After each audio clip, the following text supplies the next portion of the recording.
جہاں ہم دن کے اہم ترین واقعات کا ایک فوری اور واضح خلاصہ پیش کریں گے۔ شروعات کرتے ہیں مہاراشٹر کے آن جانی نائب وزیر اعلیٰ کے ان الفاظ سے۔ یہ بیان جو انہوں نے اپنے انتقال سے صرف چند دن پہلے دیا، آج کے غیر متوقع اور ڈرامائی واقعات پر گہرا اثر ڈالتا ہے۔ تو سب سے پہلے بات کرتے ہیں معیشت کی۔ ایک طرف آنے والے بجٹ سے بڑی بڑی امیدیں ہیں، تو دوسری طرف مارکیٹ میں جو ہلچل مچی ہے، اس نے سب کو سوچ میں ڈال دیا ہے۔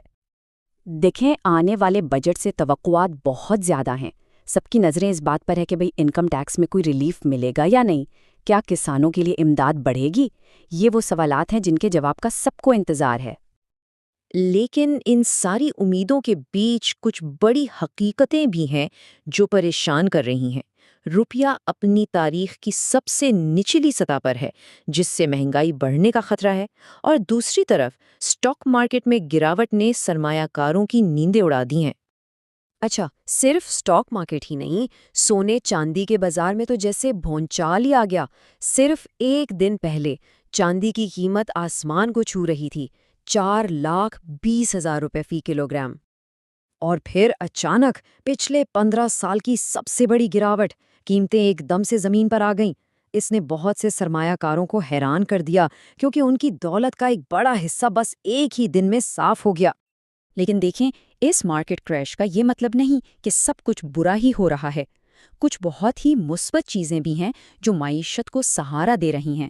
بیرون ملک سے ریکارڈ پیسہ آ رہا ہے، اور لاکھوں نئے لوگ سرمایہ کاری کی دنیا میں قدم رکھ رہے ہیں، جو ظاہر کرتا ہے کہ معیشت کی بنیادیں ابھی بھی کافی مضبوط ہیں۔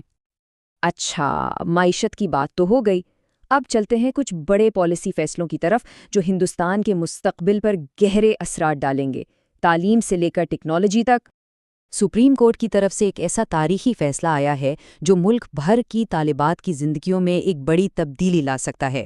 اس فیصلے کا مقصد صرف صحت کی حفاظت نہیں، بلکہ تعلیم کے دوران ان کے وقار کو بھی یقینی بنانا ہے۔ اور ٹیکنالوجی کی دنیا میں بھی حکومت نے ایک بہت بڑا قدم اٹھایا ہے، خاص طور پر آرٹیفیشل انٹیلیجنس یعنی AI کے میدان میں۔ اس 3 نکاتی حکمت عملی کا صاف مقصد ہے ہندوستان کو AI کی دنیا میں ایک لیڈر بنانا، اور اس ٹیکنالوجی کو عام آدمی کی زندگی کا حصہ بنانا۔ اور ہاں، ٹیکنالوجی سے جڑی ایک اور زبردست خبر۔ سوچے ذرا، آپ کا ویب براؤزر ہی آپ کے لیے سارے کام کر دے تو کیسا ہو؟ جی ہاں، گوگل کروم میں ایک نیا AI اسسٹنٹ آنے والا ہے جو ٹکٹ بکنگ سے لے کر لمبے لمبے فارم بھرنے تک سب کچھ خود کر دے گا۔ چلیے اب بات کرتے ہیں ان خبروں کی جنہوں نے آج معاشرے میں ایک نئی بحث چھیڑ دی ہے۔ یہ کہانیاں عقیدے، خوف اور انصاف جیسے پیچیدہ سوالات کھڑے کرتی ہیں۔ ایک نوجوان روحانی پیشوا، صرف 23 سال کی سادھوی پریم بائسا، ان کی اچانک اور پراسرار موت نے سب کو الجھن میں ڈال دیا ہے۔ سوال یہ ہے کہ کیا یہ ایک حادثہ تھا، کوئی سازش، یا کچھ اور؟ دیکھیں، یہ معاملہ سیدھا نہیں ہے۔ ایک طرف والد کا الزام ہے کہ انہیں غلط انجیکشن دیا گیا، تو دوسری طرف ان کے پیروکار خود والد پر شک کر رہے ہیں، اور پھر بلیک میلنگ کی تاریخ نے اس معاملے کو اور بھی پیچیدہ بنا دیا ہے۔ معاشرے سے جڑی ایک اور خبر جو آج کل کافی تشویش کا باعث بنی ہوئی ہے، وہ ہے جانوروں کے حملے۔ بنگلورو میں پالتو کتے کے حملے کے اس واقعے نے ایک بار پھر مالک کی ذمہ داری اور عوامی حفاظت کے بارے میں ایک قومی بحث کو جنم دیا ہے۔ اور آخر میں ذرا عالمی منظر نامے پر بھی نظر ڈالتے ہیں کہ وہاں ہندوستان کا کیا کردار رہا۔ آج کی دنیا میں جہاں ہر روز نئے چیلنجز سامنے آ رہے ہیں، ہندوستان کی سفارتکاری بہت اہم ہو گئی ہے۔